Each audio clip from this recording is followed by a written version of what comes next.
मेघालय के इस नए अध्याय की शुरुआत हो चुकी है और हम अभी शिलोंग, इस खूबसूरत राज्य की राजधानी में हैं।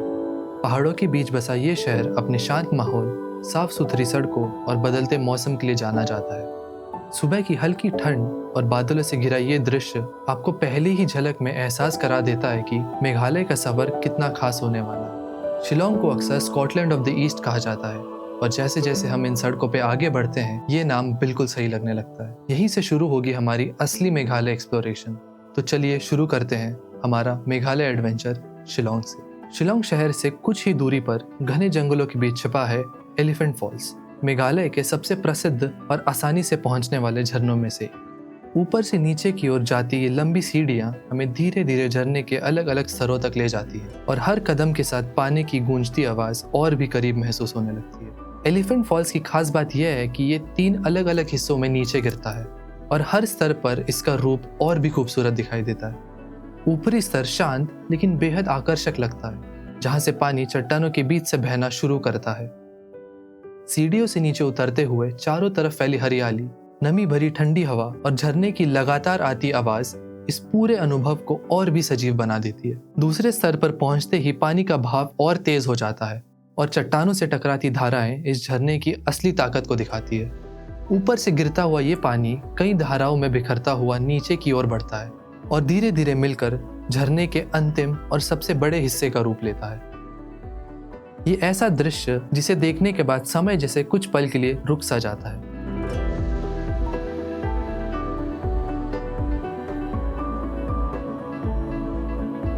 ऐसी जगहों पर शब्द की जरूरत नहीं होती, बस ठंडी हवा का एहसास, गिरते पानी की लगातार आवाज और प्रकृति के बीच बिताए गए कुछ शांत पल, यही इस सफर को यादगार बनाते हैं।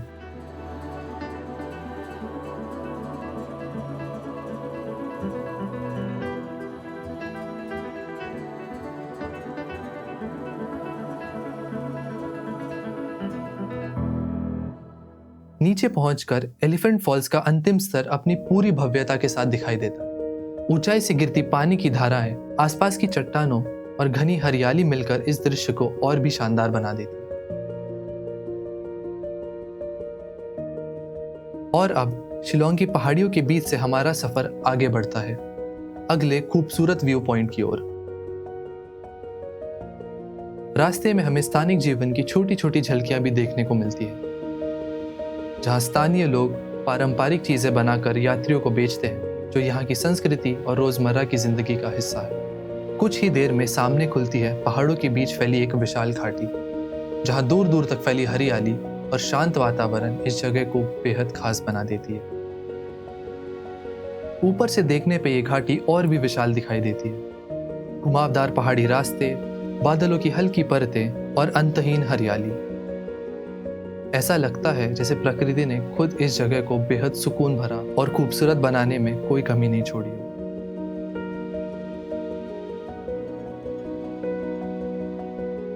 मेघालय के पहाड़ियों के बीच छुपी हुई एक ऐसी जगह जहां प्रकृति ने समय के साथ खुद अपनी कला गढ़ी है, गार्डन ऑफ केव्स।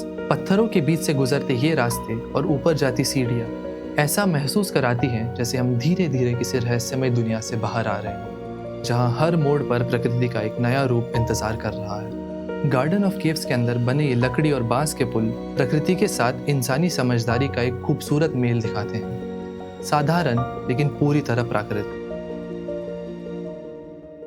ऊंचाई पर बने ये बांस के पुल बिना किसी आधुनिक सामग्री के तैयार किया गया है और यही इसे खास बनाता है, प्रकृति के बीच प्रकृति के ही साथ।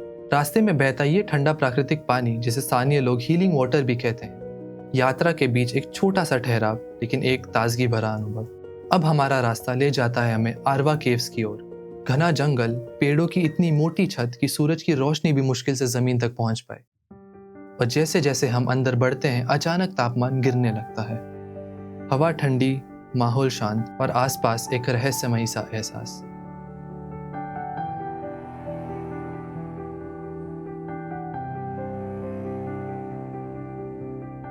इस संकरे रास्तों पर चलते हुए हर कदम आपको प्रकृति के ओर करीब ले जाता है। हर सफर सिर्फ मंजिल तक पहुंचने का नहीं बल्कि रास्ते को महसूस करने का होता है।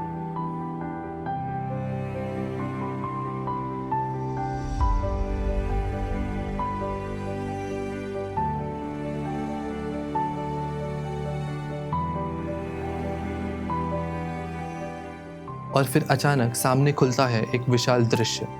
गहरी घाटियाँ, तेज हवा और इतनी खड़ी चट्टानें कि नीचे झांकते ही प्रकृति की विशालता का एहसास होने लगता है।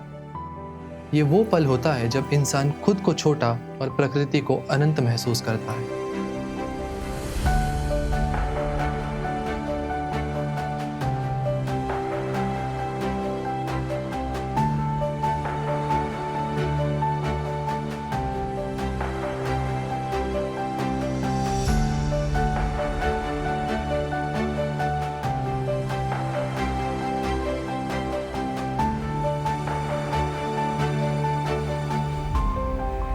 जैसे ही हम गुफा के अंदर कदम रखते हैं, रोशनी धीरे धीरे कम होने लगती है।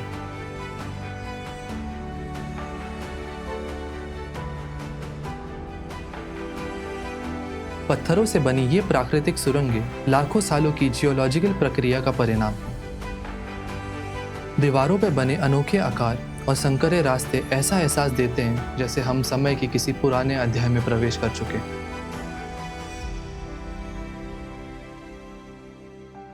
बाहर से आती सूरज की आखिरी किरणें पेड़ों के बीच से छनकर इस जगह को एक सिनेमैटिक एहसास देते हैं और यहीं से शुरुआत होती है मौसमाई केव की। मौसमाई केव मेघालय के सबसे प्रसिद्ध और आसानी से एक्सप्लोर की जा सकने वाली चूना पत्थर की गुफाओं में एक है। हजारों सालों तक पानी के लगातार बहाव ने इन पत्थरों को धीरे धीरे काटकर एक प्राकृतिक रास्ते और आकृतियां बनाई हैं। गुफा के अंदर आपको ऊपर से लटकती हुई संरचनाएं दिखाई देती हैं, जिन्हें स्टैलेक्टाइट्स कहा जाता है, और नीचे से ऊपर की ओर बढ़ती संरचनाएं जिन्हें स्टैलेग्माइट्स कहा जाता है। समय के साथ साथ ये दोनों कभी कभी मिलकर पत्थर के खंभों का भी रूप ले लेते हैं। यहाँ का वातावरण हमेशा ठंडा और नम रहता है क्योंकि बाहर की गर्मी अंदर तक नहीं पहुंच पाती। संकरे रास्ते, अचानक मुड़ते हुए पत्थर और कम रोशनी, ये सब मिलकर इस जगह को रोमांचक और रहस्यमय बना देते हैं। हर मोड़ पर ऐसा लगता है जैसे प्रकृति ने खुद एक अलग डिजाइन बनाया हो, कि चेहरे जैसा आकार, कई जानवरों जैसी आकृतियां, और यही वजह है कि हर व्यक्ति को इस गुफा में कुछ अलग दिखाई देता है। ये सिर्फ एक गुफा नहीं है, बल्कि प्रकृति की हजारों साल पुरानी कला है, जिसे देखकर समझ आता है कि समय और पानी मिलकर क्या क्या बना सकते हैं।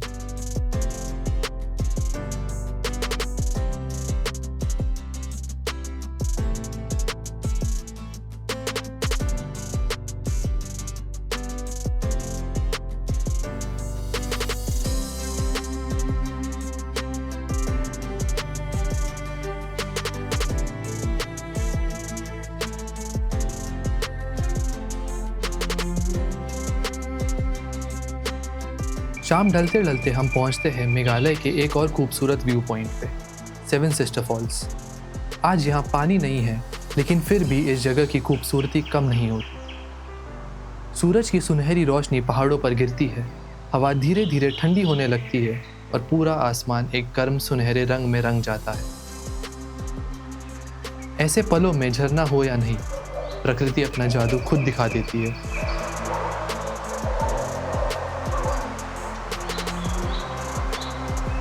मेघालय के इस पार्ट 2 में हमने देखा घने जंगलों के बीच छुपी गुफाएं, प्रकृति द्वारा बनाए गए रहस्यमय रास्ते और ऐसे दृश्य जो कैमरा में कैद तो हो जाते हैं, लेकिन असल एहसास सिर्फ वही महसूस होता है। हर जगह ने हमें कुछ नया दिखाया और हर मोड़ ने इस सफ़र को एक खास बना दिया। लेकिन यह कहानी अभी ख़त्म नहीं हुई, क्योंकि मेघालय में अभी भी बहुत कुछ बाकी है और अगले पार्ट में हम आपको लेकर चलेंगे इस यात्रा के और भी खूबसूरत और अनदेखे हिस्सों तक। सी यू इन पार्ट 3। मेरी ठहर गई, मेरे सोने तो गरम मुझको पीने दे दे। गुलमुल गुलमुल वांजा गुलमुल गुलमुले, और गुलमुल गुलमुल वांजा गुलमुल गुलमुले, वांजा गुलमुल गुलमुले।